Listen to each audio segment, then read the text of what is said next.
All right, hello everyone. Today I have a very simple sketch that I'm going to be working on. I'm going to start with drawing a boy today sitting on top of some books. This is something I think I'll add to my portfolio a little later, but I wanted to start working out the sketches firsthand and seeing what I could come up with. So I'm just setting up my workstation now. Today's topic is going to be about finding your own art style. I know this is something that a lot of people struggle with, or a lot of artists. I struggle with this a lot early on in my days, trying to figure out my own art style, my own artistic voice, and navigating what it meant for me to be an artist and kind of being original. So today I really want to just dive in and start working on this sketch of the little boy that I said, and then we're going to roll into how to identify and find your own art style, because that's not always the easiest thing in the world. So I'm just pulling up a reference on my other screen. You're so welcome, Nikki. She says, I'm so glad I stumbled on your channel. You found it yesterday? I'm interested. How did you find the channel? Was it through a reel? Was it through a video that I posted? Was it through a live? I'm very interested to find out, just so that I can reach more people and I can help you as much as I can.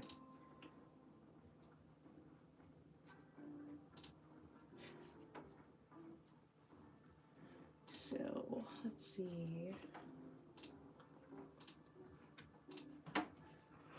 Okay, so I'm just pulling up my reference in just a second.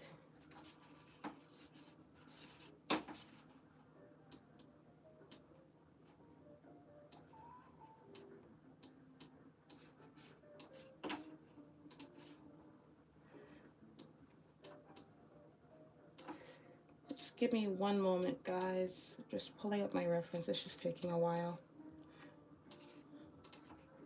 I realized the best way to kind of like take away the stress of doing lives is to just do it. So I'm doing it really rough until I can get the nerves out and it just feels a lot more comfortable. The more I plan these things is the more psyched out I tend to become. So I feel like it's more natural if I'm here with you. We're working through it together. I'm going to figure this out, fly high, fly low. So let's keep going. All right, so I think that's good. So I mentioned I was going to start with a sketch of a boy. I feel like that'd be a really nice thing to add to the portfolio. These types of images are really popular and people really love to see that. So I'm trying to make an attention piece, to be honest. Aw. Okay. So I use a Cintiq, a Wacom Cintiq, and I love it so much. But it seems I forgot to charge my Express remote, and it's not working. So I might have to go manual.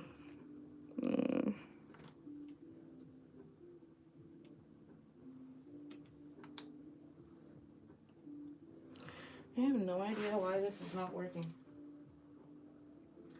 Oh, that's why. I see why.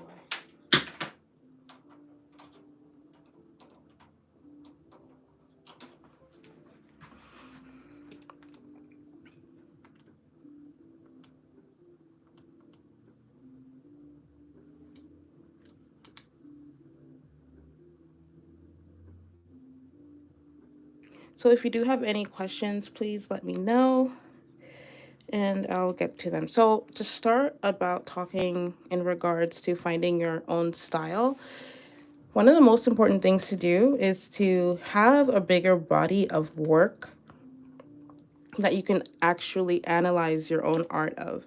So, what I mean by this is if you've been drawing for a long period of time, I feel like you will have enough work to reference and see what are the consistent things that you're seeing in your art that keep showing up all the time. And you might feel like the things that are showing up could be the things you haven't learned yet. So, a skill such as not being able to draw eyes, so you draw them a specific way, or not being able to draw bodies, so you have a specific tendency to draw an attribute a certain way because you haven't figured it out. But I highly suggest even looking at those things for now as a part of your style. So when you start to develop your artwork, when you start to develop your skills, it's only natural that your art is going to change. I've had situations like that where I started a project and the art looked one way. And by the time I finished the book, I had improved as an artist. And that is like every artist's worst nightmare. By the time you start your art, it looks great. But by the time you finished it, it like looks totally different. So it looks like two different hands touched it. And that's what happened to me working on a book. So you don't limit yourself by saying, because I don't know how to draw something well, it's not really a part of your artistic style, because right now the kind of is. And so I would say use what you have and what you see inside of your work, the consistencies, and start really identifying, like, this is how I draw eyes. Like, every time I try to pick up a pencil, every time I try to draw a character, a scene, it always turns out a specific way, even if I change it. And this isn't to say that you aren't exploring enough or you don't have the skills. It's just this is how you are seeing the world. And I feel like that's an important thing to take note of. So, Nikki, you said your video 5 signs you should not become a children's book illustrator just popped up in my suggested videos. I'm about to start on illustrating my third book, so that was helpful. Oh my gosh, I'm so happy for you. That's incredible. And honestly, I'm happy that I was able to share anything at all. I found it really hard to get information on children's books when I was starting. So I'm glad I can share my perspective, and it's brought us together like this. That's so awesome. Okay, I don't know why, but my monitor is like so laggy right now. And so I'm gonna close Photoshop and open it again because I cannot work like that. So let's do this again. Refresh. It should only take a moment.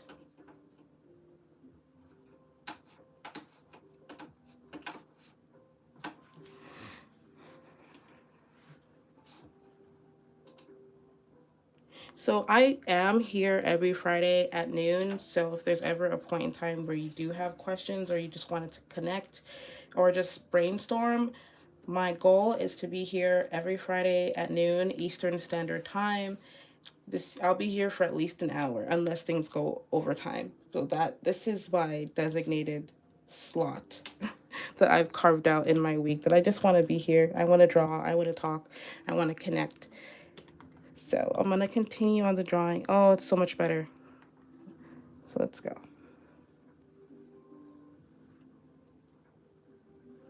Sometimes I feel like it goes out of focus, but I'm just going to keep going. So contrary to what I feel like a lot of people think, I'm actually really rusty in my drawing. So something that I found being working in children's book illustration, and a bad habit of mine, is I don't warm up as much as I should. So doing these Friday lives has really gotten me back into warming up, into having fun, and into creating a habit of loosening up. So when I'm working on my actual projects, a lot of them are so heavy in like the work requirement that I don't get a chance to really explore and sketch beforehand to loosen up. I just roll right in because the hours in a day just never feel like it's enough. So I just have to go straight into working. So I feel like I'm really rough when it comes on to sketching, and sketching is actually the funnest part of the job for me. So what you're seeing is genuinely like all I have inside, like all my skills, because it's just not, I have not been working on them the past year. I have been trying to learn more about coloring than I have been working on my sketching and my anatomy, but I'm working on it. And I'm not trying to sound like, I don't want to come across as someone who has everything together, because I am genuinely learning alongside a lot of you, and there is no shame in that.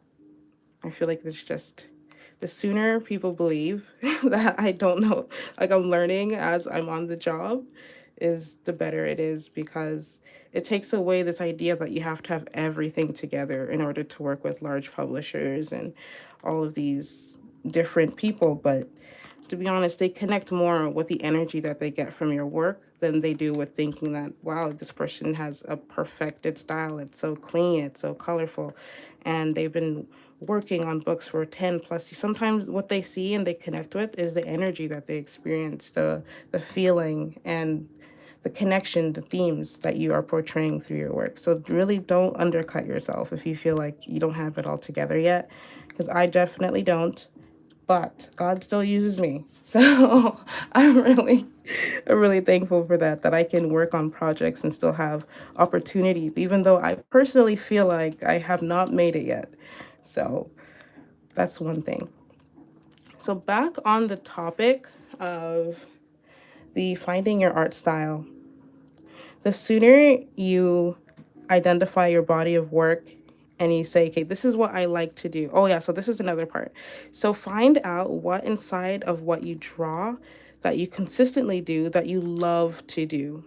So I have a tendency to draw eyes in my own personal time. I draw them like this. And this is what I do. And I always draw the circle like that. And then I draw like it in half and then I fill the top. And sometimes I draw a little bubble, but that's how I would do it. But when I'm working with publishers, they do not like that. They like, whoopsie, they like it when it's like totally filled and it looks as human as possible. And I make sure the shape is much more natural. So it would look something like this. So you have to identify what in your own personal style that you enjoy to do. Because sometimes we draw things out of tendency because we know it looks good and it's identifiable to others. But when it comes to your personal style, you really want to highlight the fact that the things that you like to do are the qualities that people are going to identify you for later because you consistently do them.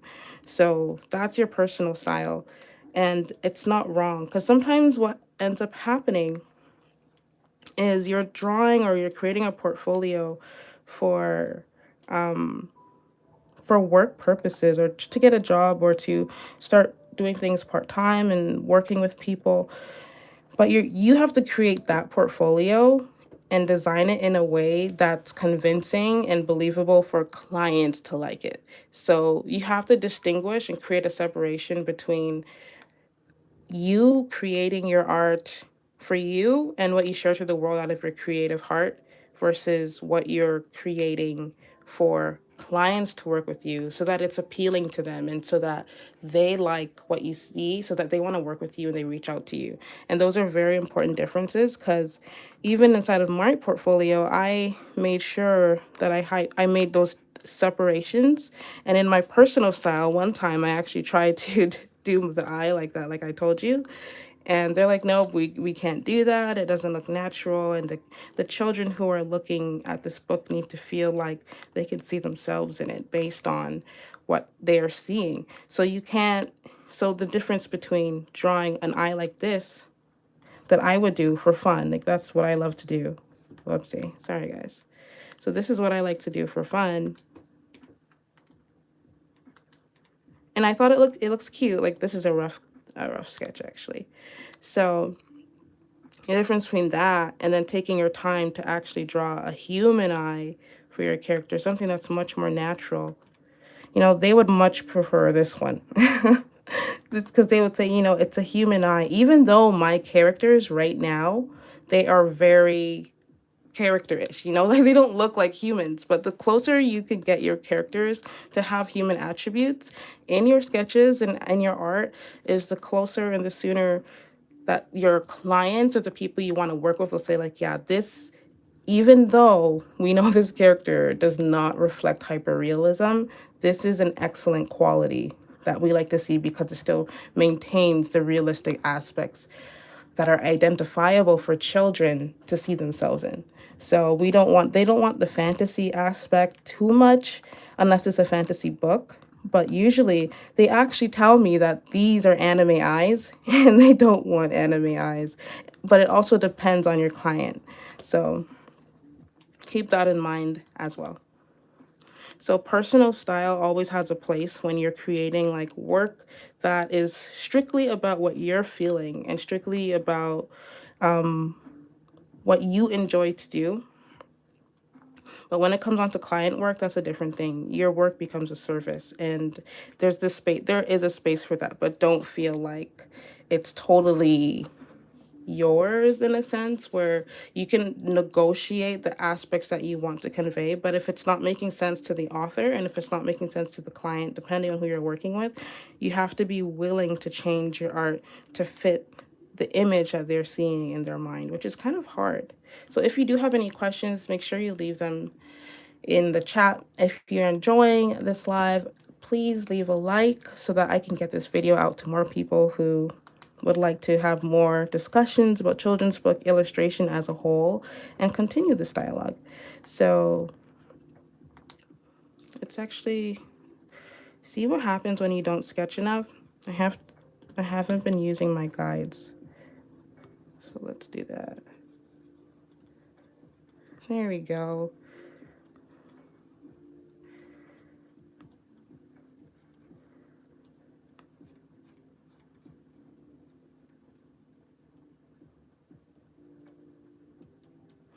So that was one point about personal style. The next thing about personal style you really want to make sure you do is to explore other styles. And it's weird to say that, but you have to actually start learning from other artists that draw in different ways from you in order to really nail down what works for you and what works best. And why exploration is important is because you really start to train your brain to see life in a different way. I talked about in one of my previous lives that there's an importance that comes with there's an importance that comes from training your brain to see the world the way it actually is versus the symbols that your brain is hardwired to use to in order to simplify the world that we see. Like how many times do we look at a flower and we say, hey, a flower looks like this, but this is a symbol of a flower because flowers are much more delicate. They have so many different aspects to it, depending on the angle you're looking at it from. And then when we talk about the sun, there's also the aspect that, we would say, like, as a child, we interpret the sun looking like this. And this is a symbol for the sun, but this is not what the sun looks like. So all of those things, the next point about learning your own personal style is about exploring and seeing how other artists are interpreting the world. And it honestly teaches you a lot about what you see and how you want to create symbols that are representative of life in your own art. So a lot of people, depending on what vein of artistry that you're in, would consider that, oh, you're copying and it's not original and it's not great. If the more you actually get into doing professional work and having deadlines and working with clients is the more you realize you cannot create without the influence of someone else, even if it's not art itself. We are all taking ideas from each other, but we're just interpreting these ideas through our own lens. And I feel like once you cross the line of plagiarism, where you're literally copying line for line, and we all know there are artists who do that, but there's a space for that where you tell people like, hey, this is a copy, and that is a skill set. So I don't undercut that at all. I still acknowledge it. It's a skill set that's not everybody can do. So you have to really see and learn from the different artists that are out there. Find at least like 5 to 10 artists that you love, that whether they're children's book illustrators, editorial artists, or whatever illustrator that you enjoy. Find at least 5 to 10 of them and really study why you like that style. If they can vary across the field from like hyperrealism to surrealism to abstract, and really break down the qualities that are enjoyable to see inside of the style. So you can go back into your work and really reflect on, these are the qualities that I liked about them. I probably wouldn't do them for myself, but if I could find a way to explore my own art now and adopt the mindsets that would allow you to see the world that way in your own style, in your own way of creating symbols of the world. These are the types of habits you want to start to do, because I have to do these things too. There are a lot of aspects to my own work that I feel that are very limiting. And some of the things that I do in my personal style that I feel like hinder me are when I create, like in my work, if you've seen my work, a lot of it has, how do I describe this? I do a lot of heavy outlining, so my characters always have line art involved, usually. I don't stray too far from that right now because it's a very reliable style that I can do, that's very easy for me to do, and it's natural. Will I say it's the best thing for me to do? I won't say that, but it's reliable, and my clients seem to really enjoy seeing this quality in my work. So for right now, it makes sense. However, when it comes on to doing backgrounds in this style, it's very intensive. So I am in a stage right now where I'm reevaluating my style, and I have three styles, which connects into my next point that I'm going to go into.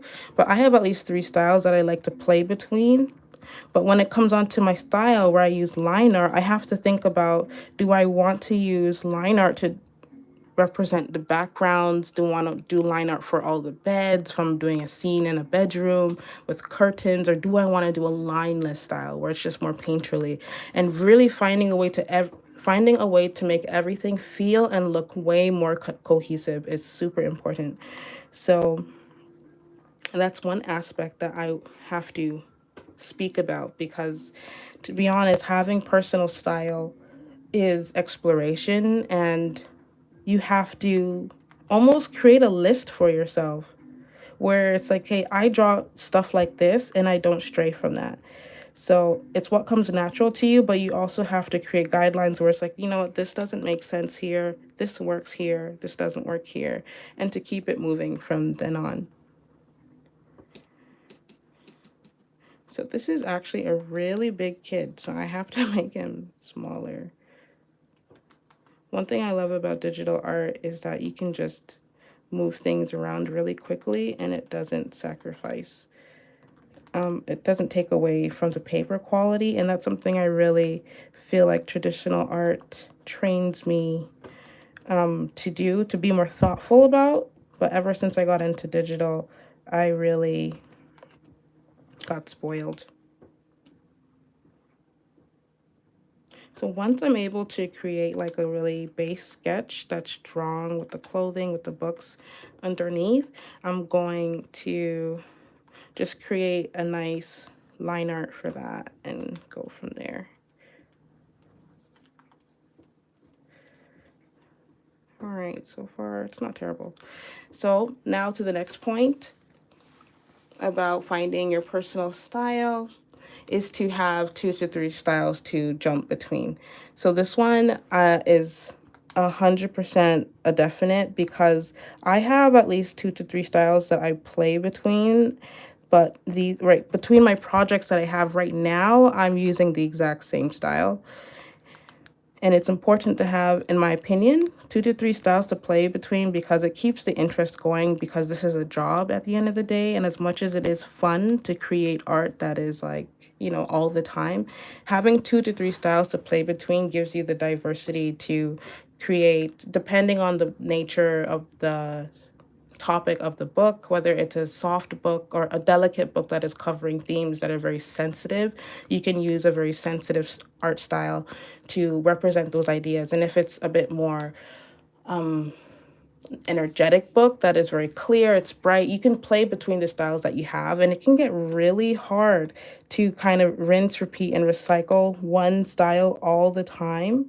In my opinion, when you're working on a book for over how many months, like the projects that I work on, I've been working on one book for at least 10 months right now, and it can get very exhausting to have to commit to the same style. I do get bored. So I like to have the idea that, with the next project that I'm going to do, I'm going to go ahead and tell them, I'm going to show the body of work that I have that is not the style I'm working on now, and introduce that a lot earlier. So that choice of saying, hey, this is something that I can also do. And if they like it, we go ahead with that, because creating that interest in your work is super, super important. At least if you are the type of artist that values that, I must say, because that's not for everybody. But for example, if you are working on a book that caters towards really young children, like babies, having a super realistic style, I feel, is not treated as favorable. And that's when I realized I need to have another style, because my detailed style wasn't really working. So, too solid for TV, your Insta and description. So it's not in my description right now, but if you search my name, Shalene.Wright, on Instagram, my Insta will pop up. So if you search my handle that you see, Instagram, it'll show up, because not a lot of people have my name. And it should be at the top somewhere. So just search Shalene Wright and it'll definitely come up. I will be putting my Instagram handle into the description. After I finished the video, I kind of just started everything and wanted to see how it would go. So unfortunately, it's not there right now, but it'll be there once I finish the stream. So back to my example about how having a detailed style, oops, sorry guys, I accidentally bumped my thing. So having a detailed style isn't always like favorable depending on where you're working in the industry. So if I was doing children, I do children's books. But for example, if I'm doing baby board books, the style that I actually have right now isn't desirable. And why I say that is because I've received that feedback a couple of times already. My work is a little bit too detailed. So I need to create a bit more of a more childish and a more generally softer style, so that the themes that are being carried, which are very simple, will be more easy to digest. So the way that I interpret my art is I always take it a bit further, because that's what's fun to me, and honestly that's what's natural, and I have trouble pulling back. So if I'm doing things a little bit too detailed, I've been told, it's too detailed, can you pull it back, remove the elements, make it more simplified, and rinse, wash, repeat. That has been the feedback. So that's something I struggle with. But I realized that was more of a personal interpretation of the world that I have, more than it being a bad thing. So that's why I highly suggest having multiple styles that you can flow between, like a simple style, something you can do really fast, something that you enjoy that's detailed, and something that maybe just might be fun or just in your back pocket, something that you can do. And these things are super important only because you're going to have various different clients coming to you and wanting to work with you. And all of the ways that they see the world is going to be different. And sometimes they're just going to require something from you that isn't necessarily your first choice or the way you see it. So consider having that ability to change styles within your own style. So that's all I must say. So the styles that you're changing between are still your style. They're not someone else's style. They're still yours. They're just different ways of doing what you love.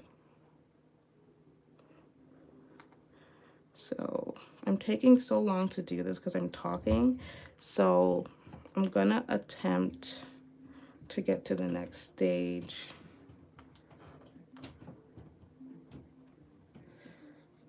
Let's see if I can do this.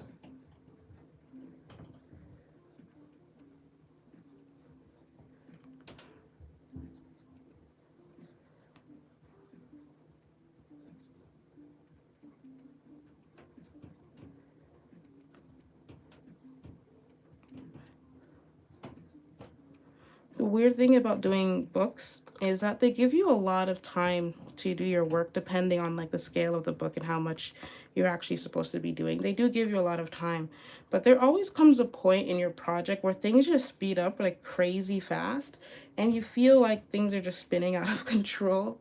Like for example, the past month I've had a really slow period where I've submitted all my work and I'm just waiting on feedback, and then sometimes all the feedback comes in at the same time, so all the deadlines just end up in a line, and it just becomes really challenging to keep up with everything.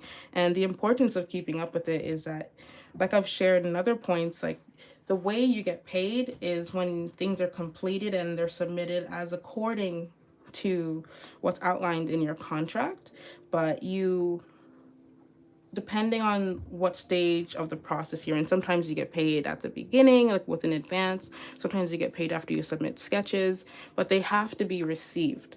And what I mean by received is like they have to be approved, and that's a really important part. So even if you feel like you would be rushing your work or taking, it would take a lot more time away from you to do your art or to do other projects or to commit to other things in life that you would need to do. The reality that you do need to get paid at some point, and your payment is just beyond doing this revision. So you might just push a little bit more and do a revision. You might stay up an extra night to make sure you get the work in so you get paid. And I talk about payment a lot because it's important, and it might be uncomfortable for some people, but the reality is this is a job, and there's the constant feeling and understanding that if my stuff doesn't get approved right now, I may not get my payout within 30 to 60 days, maybe 90 days. And those are the realities of doing this full time, of having the weight of making sure you do your stuff as well as you can. If you're doing this full time and it's your full time way of getting your income, you really want to do things to the best of your ability and follow all the cues that you're being given and all the notes so that you can get paid in a realistic time frame that looks for what it looks like as an illustrator, because it's really hard. I'm very thankful that I have a partner who supports me in what I do. So even though I would get paid every couple months, it's not like I get paid every 2 weeks like if I were to be working for a company.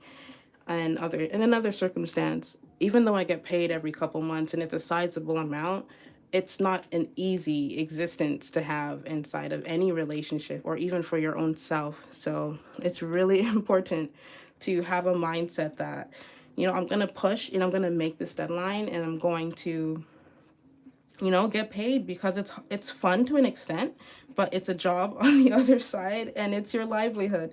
So when you have a mortgage, when you have a lease to pay, when you have rent to pay, and all of these important things in life, it's fun until your needs are not being met. So, you know, that's the challenging part, I feel, of being an illustrator or a freelance artist, is having that reality all the time.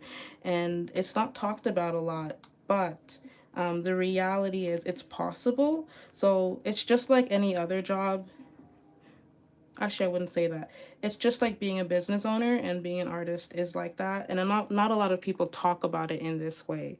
So if you can have a mindset that keeps you in the space where you're saying, this is a business, and the sooner I can fulfill the needs of my customer, the sooner it is that I can give them the value that they need and I can receive the exchange for the value that I'm giving them. So having that in the front of your mind is really important, because this is a real job. As much as people say, like, your work must be so easy, honestly, a lot of people can say their jobs are easy once you get into the rhythm of it. Even if, like, you're a wrestler, even if you're working as a clerk somewhere, once you get into the rhythm or the routine of something, people will always say, like, it's not hard because now I found out the system. Being an artist, I wouldn't say it's hard. I just say it's challenging at times. And having to do art all the time isn't a cute thing. Like, when it's work, it's just like any other job. Like, I'd rather be working on my own work, but it's just like, this is what pays my bills, and I'm happy for that I get to do it with something that I enjoy doing. But when you have the weight of your family needs you, when you have the weight that, you have commitments and bills to pay, art doesn't become so cute anymore. It's just another job. So to be honest, the idea of the starving artist, I feel, is an unfortunate term people give it, but I don't think it represents the reality that a lot of artists are actually very profitable. They're just really quiet and they don't talk about it. And it's just misrepresented because people look at artists as people who aren't business savvy and they're not able to speak up for themselves and they're very soft and docile people. But the reality is they're actually very business savvy. They Being an artist is a lot like being a business owner, and the idea that you just make art all day is so small, especially in this dynamic that we have, where in this world we have social media. So now artists are the marketer, you're the agent for yourself, you're the representation, you're you're literally like you're the accountant, you're everything. So I would say we should give artists a lot more credit for what they do, because it is not easy out here. It is not easy. And for me, being in children's books, the reality is like I have to still be on top of finances and plan things 3 to 4 months out, because I realize, if my next paycheck, depending on when the payout is, it could be in 3 to 6 months. And it's reasonable because it might take 3 to 6 months to get through the sketch phase and begin the final art stage. And where you begin the book could be in May, and when you end the book could be in December. So you have to really consider the realities of, can I feasibly continue to do this? Do I need support? Do I do this part time? Do I need another job? What are some other ways that I can realistically continue to provide for myself while doing this type of work? And this goes for anything. It's not just art. These are just life skills that I feel like people do need to work on. So when people make it about art, I find that really weird. So just keep open perspective that doing this as a career or getting into children's books is honestly more about learning a lot of life skills and business skills, because the art, there's always going to be somebody who finds it valuable enough to pay for it. It's just continuing to get that clientele, which is the hardest part. Creating the art is not the hard part, in my opinion. Especially if you're creating art from a place that is genuine to you and you enjoy it.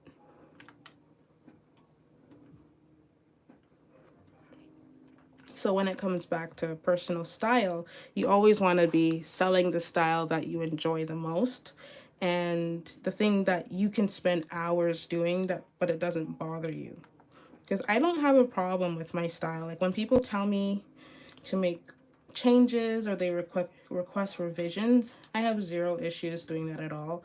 If I do get frustrated, it's going to be with the fact that I didn't see it as an issue more in that regard. So it's like, man, I thought this was perfect and I thought this was great, but it seems I just have to change my approach. And my approach is the same in terms of the style that I use. I just have to interpret it the way that they wanted. Maybe move the chair over, make it shorter, change a color, but the style is the exact same. So your style really is what's going to sell your work if your marketing game is not strong. And that's what people remember you by. So now I'm working on a rough draft of the face. I have no idea where this is going to go, because this character is going to be a boy, as I was sharing before. I draw a lot of girls because they're just so much fun to draw. I'm a female myself, so I'm just like, I need to still represent for the guys out there. And like I said before, this is going to be a piece I want to use as like an attraction piece for my portfolio, because people love seeing images of kids on books, and it's just, I think it's a parent thing. So people connect to that. And I really need one because I don't have one so far. I think the ears are way too high. There we go. The lower the ears are, the cuter the character looks, in my opinion.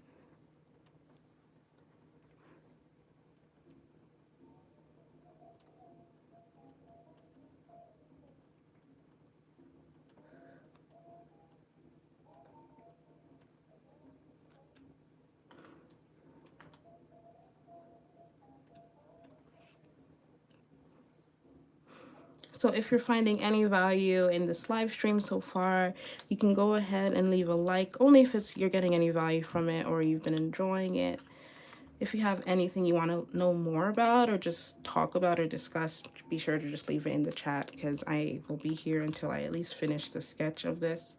So let me know your thoughts and what kind of day you're having, if you're drawing as well, anything of that regard.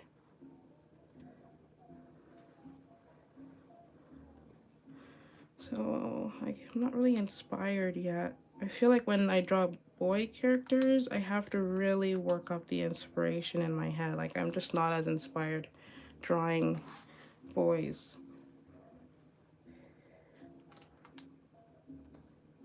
It's probably because I've just taken too long to explore them. So I need to actually force myself to get that back. Let's put him in.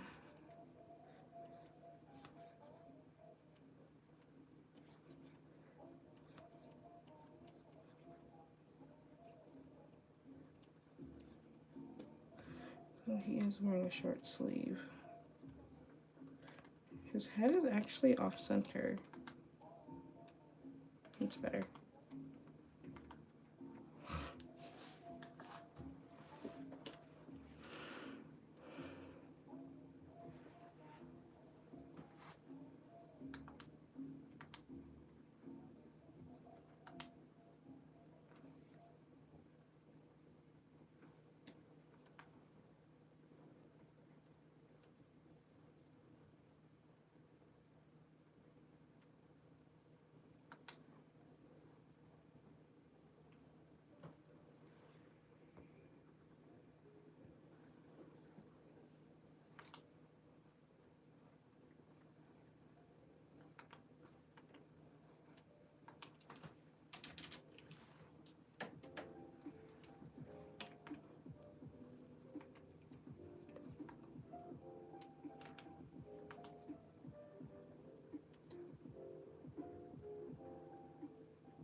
I'd say it's coming together, actually. Sometimes you really do just have to push through.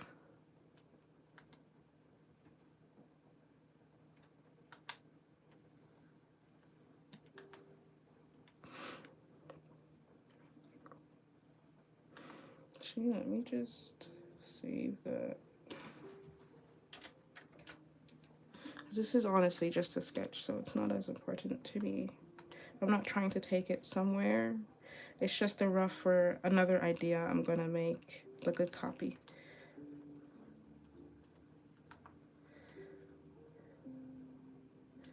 I think I actually need to lower his head a bit more.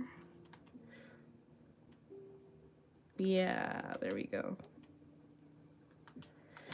Then let's drop the collar.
Something's not sitting right with me with this sketch. I cannot figure out what it is, but I'll figure it out.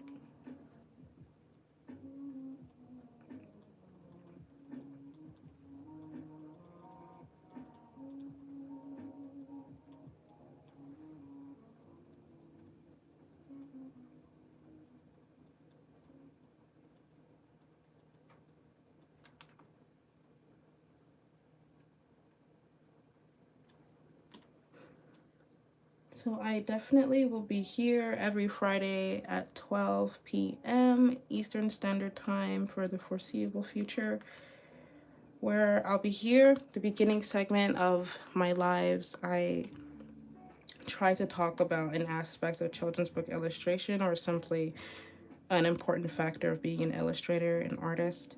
And if there's anything you do want to know more about, you can let me know in the comment section.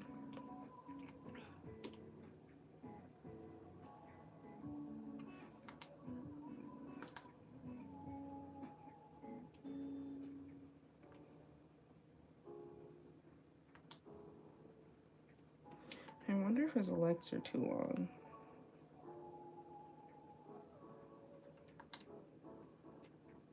Yeah, I think it's that.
I do like the base sketch. I feel like it's missing something, but I'm not sure what.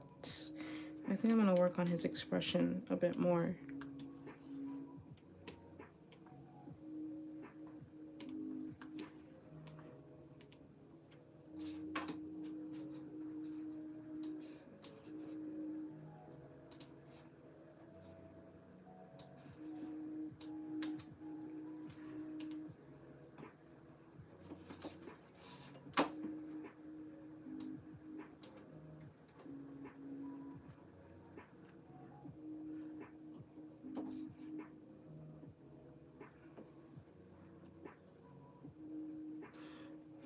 Okay, so this is where I'm definitely gonna freestyle.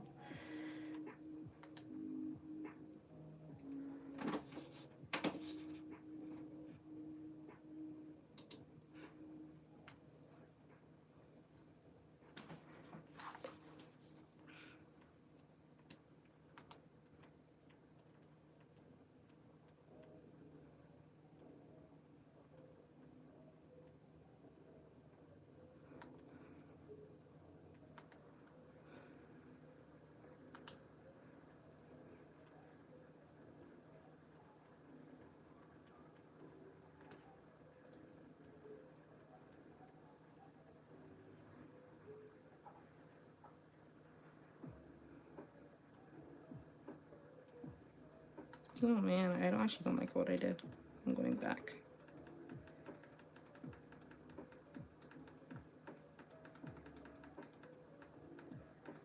Yeah, it was fine. So let's make his eyebrows a little thicker.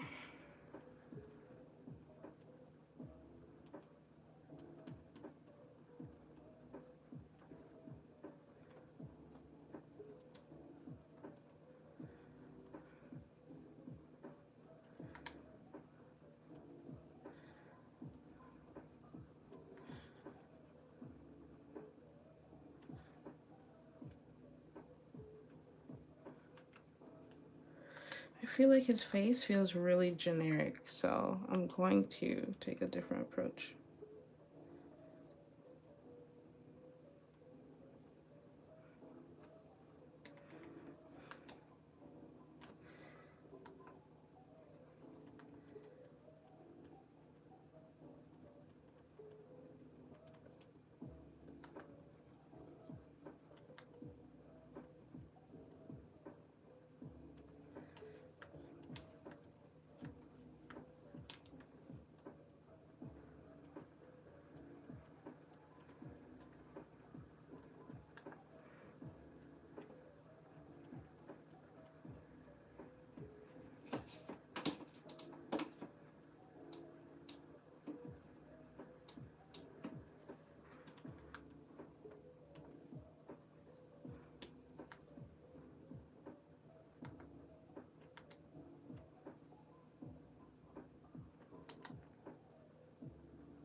I'm actually curious what would happen if I rotated his head a bit to give it a bit more cuteness. I gotta keep it in place. I don't think it looks that good. What? Maybe actually, hold on. Let me see.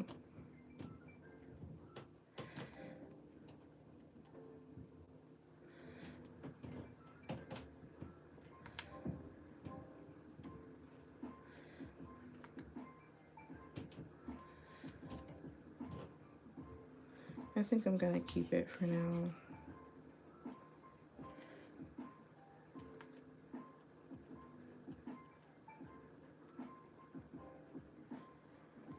And I think I should raise this shoulder.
What if I put one arm behind his leg? That's actually what I'm gonna try.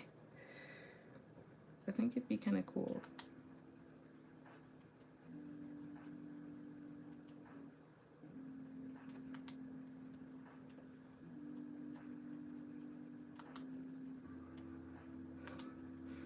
I think that's the funnest part about art is like you can take it any way as long as you have your eraser. Like it can become anything. I actually like that arm behind. What do you guys think? I think it's really cool. I really like the arm behind the leg. All these little changes add so much personality.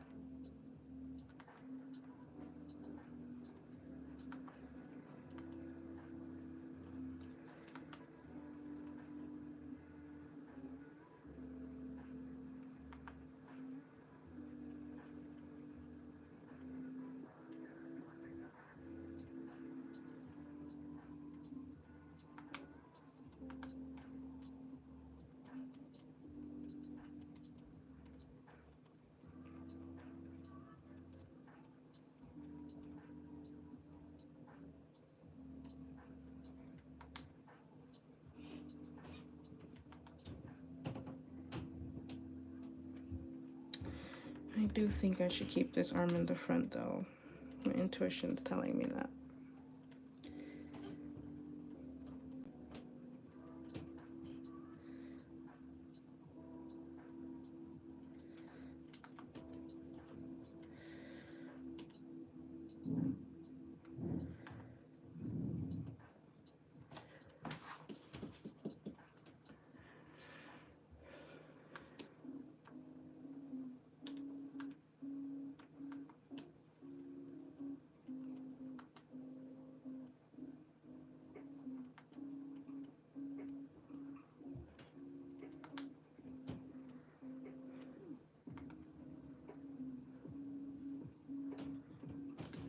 Okay, I kind of feel like this is a really good sketch to start with. We're coming up to about an hour and I really like this. So I'm debating whether or not to just do the line art or to stop here. Because this space is like, it's really great.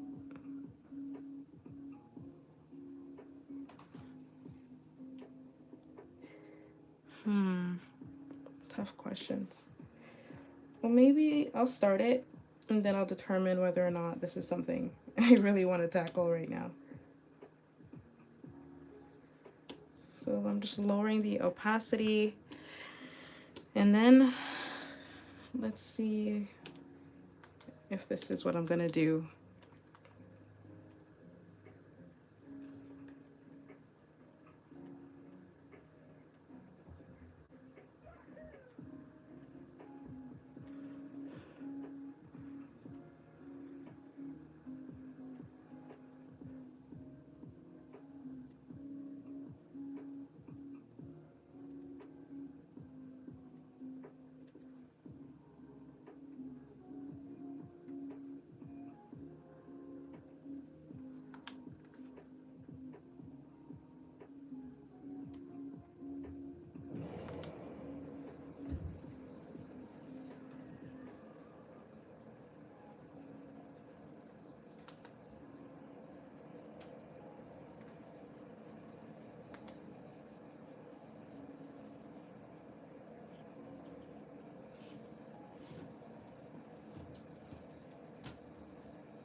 As you can see, I've been leaving the hands alone. I'm gonna tackle that last.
I have not figured out a good pose for these hands yet.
sold on the hand, but I might have to fix it later.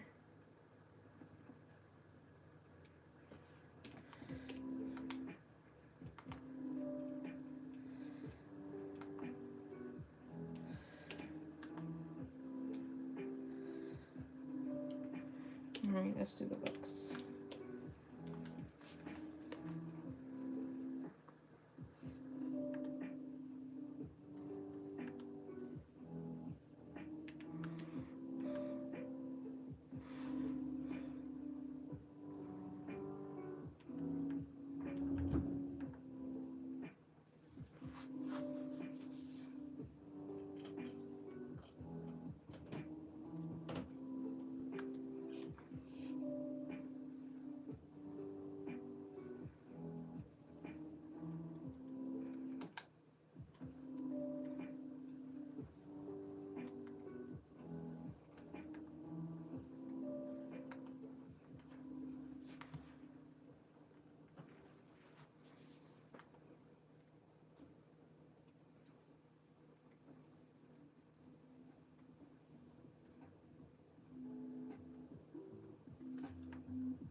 You know what? I think that makes a conclusion for this art.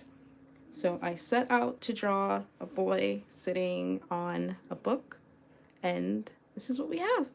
So I'm pretty proud of what I've made during this past hour and 7 minutes, maybe 17 minutes actually.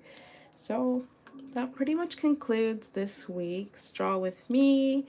I will see you guys next week, Friday. I'm not sure what we'll draw then, but if you have any suggestions of any topics we should discuss while we draw, be sure to leave them in the comments below. If you found any value at all from this video, please go ahead and leave a like on the like button. And if you feel so inclined, you can subscribe. And that concludes today's live. Thank you for everybody who stuck around, left questions, and stayed. I'm super proud of what I've made, and Being an illustrator and doing children's books and working with publishers doesn't necessarily mean you always feel professional, but at least I know when I'm with myself and in my own world, I'm still really proud of my work. So thank you. Thank you, Malaverse, for your comment. So I'll see you guys next week, Friday, 12 p.m. Eastern Standard Time. Goodbye.